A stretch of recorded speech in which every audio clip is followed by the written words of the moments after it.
Donc la vitrectomie au cours des œdèmes maculaires tractionnels consiste à créer un décollement postérieur du vitré qui automatiquement va libérer la macula de ces tractions responsables d'un œdème. Nous avons présenté deux cas d'œdème maculaire diabétique tractionnel. Ces deux cas, l'intérêt de ces deux présentations, c'est qu'on n'a pas pu libérer la tache prépapillaire qui va faciliter la création d'un décollement postérieur du vitré et donc va libérer la macula. Le premier cas, il s'agit d'un patient de 52 ans, diabétique avec une rétinopathie diabétique proliférante, qui a bénéficié d'une PPR et qui a accusé une baisse de l'acuité visuelle liée à un œdème maculaire tractionnel. On voit la hyaloïde de chaque côté, un décollement partiel du vitré avec une attache centrofoveolaire et la présence d'un kyste centrofoveolaire responsable d'une baisse de l'acuité visuelle. La vitrectomie consiste à créer un décollement postérieur de la hyaloïde et donc de libérer la macula de cette traction responsable d'une baisse de l'acuité visuelle. Classiquement, pardon, donc il faut faire marcher la vidéo s'il vous plaît. Donc la vitrectomie, classiquement, on va aller au niveau de l'espace prépapillaire, aller au niveau de ras de la papille et en allant aspirer sans coupe à l'aide du vitréotome, on va aspirer la tache péripapillaire de la hyaloïde. Ces deux cas, on n'a pas pu libérer la tache péripapillaire. On va voir quelles sont les techniques de rechange pour créer un décollement postérieur du vitré. Une vitrectomie équatoriale et après on va aller au voisinage à ras de la papille en nasale et on va essayer d'aspirer sans coupe la tache principale au niveau de la papille. Au cours de ce cas, on n'a pas pu libérer cette attache parce qu'elle est très adhérente. Donc, la technique de remède, c'est d'aller au voisinage de la macula. C'est une technique décrite par Otani et Kiwi, deux auteurs japonais.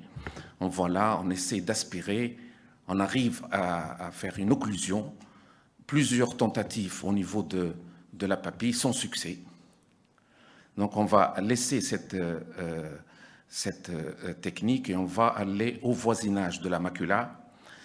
Diminuer l'aspiration, parce qu'au niveau de la papille, il y a une sécurité, on peut aller à 300 microns d'aspiration.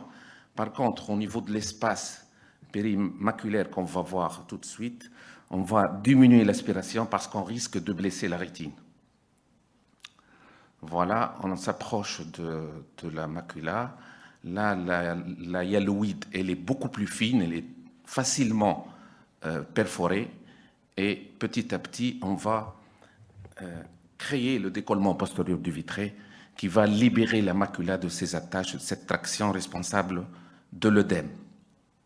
Petit à petit, on va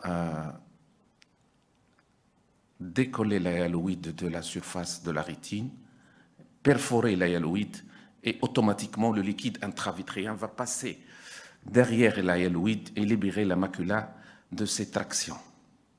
On va voir une vague de liquide qui va passer, voilà, une vague qui va passer derrière la hyaloïde, créant une ligne arciforme centrifuge qui va décoller toute la hyaloïde de la surface de la rétine sans difficulté. On va compléter la vitrectomie.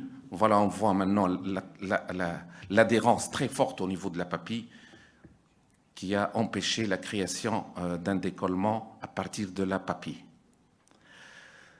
On va compléter la vitrectomie. Dans la plupart des cas, on injecte du triamcinolone pour encore assécher l'œdème maculaire. Deuxième cas, donc, voilà la tache péripapillaire qui n'était pas visible. Elle est très adhérente au niveau de la papille. On complète le décollement postérieur du vitré, c'est facile à compléter au niveau de l'équateur. Il faut toujours s'assurer de l'absence d'une déchirure équatoriale qu'il faut traiter par cryo à la fin de l'intervention. On va passer au deuxième cas. Pareil, C'est un patient diabétique qui a présenté une baisse de l'acuité visuelle par un œdème tractionnel. Et comme le premier cas, on n'a pas pu libérer la tache péripapillaire et on n'a pas pu encore libérer la tache périmaculaire. On va voir quelle solution pour créer un décollement postérieur du vitré et libérer la macula de ces tractions responsables d'une baisse de l'acuité visuelle. Deuxième vidéo, s'il vous plaît. Deuxième cas, donc, c'est un patient... non, on va voir le résultat post-opératoire de l'OCT. Donc, on voit que l'œdème préopératoire avec la présence d'un kyste et d'un épaississement de la macula très important, post-opératoire, on a récupéré presque une anatomie parfaite de la macula avec restitution de la dépression fovulaire et un gain visuel de 1/10. On est passé à 4/10, P4, P8. Ça, c'est le résultat post-opératoire. OCT avant l'intervention et l'OCT post-opératoire du même patient, un mois après l'intervention. On va passer au deuxième cas. Donc, c'est un patient de 73 ans, 12 ans de diabète, avec une baisse de l'acuité, une baisse importante de l'acuité visuelle liée à un œdème maculaire tractionnel. On voit la hyaloïde qui adhère fortement au niveau de la macula avec un DSR et de microkystes au niveau de la rétine maculaire. Donc, on a procédé par une vitrectomie et la création d'un décollement postérieur du vitré. De traction.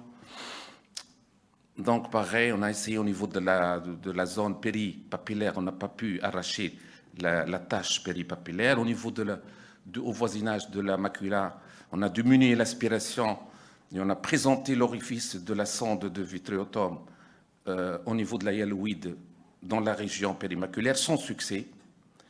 Et finalement, on a pu créer le décollement postérieur du vitré en allant au niveau d'un néovaisseau pré-rétinien, en aspirant la hyaloïde tout près de ce néovaisseau. Voilà le néovaisseau. Il y a une traction hyaloïdienne au niveau de cet épicentre néovasculaire. Et à partir de ce néovaisseau périrétinien, on a pu provoquer, voilà, on a aspiré, et voilà la ligne arciforme qui va se propager avec la création d'un décollement postérieur du vitré et la libération de la macula. On voit la tache péripapillaire qui s'est détachée, le ligament de Weiss qui flotte, la ligne arciforme qui se propage, caractéristique d'un décollement de la hyaloïde de la surface de la rétine. On va compléter la vitrectomie, vérifier la périphérie rétinienne qu'il n'y a pas de déhiscence iatrogène. Et pour ce patient, on a injecté un colorant et on a pelé la limitante interne. Le colorant il va faciliter le pelage de la limitante interne. La plupart des études montrent que le pelage de la limitante interne renforce les résultats fonctionnels et anatomiques de la vitrectomie au cours des œdèmes tractionnels. Donc on arrive à peler tout doucement, à amorcer le maculorhexis. On va l'élargir petit à petit. On voit quelques hémorragies qui sont dues au néovaisseau pré-rétinien sans gravité. Tant qu'on a libéré les tractions au niveau de la rétine, le risque hémorragique post-opératoire est très limité. On peut injecter de l'Avastin pour s'il y a un risque hémorragique. Maculorhexis, qu'on va l'élargir. Et en post-opératoire, on va voir le résultat de l'OCT post-opératoire. Oui. Oui, ça y est, j'ai fini. Je montre le résultat post-op.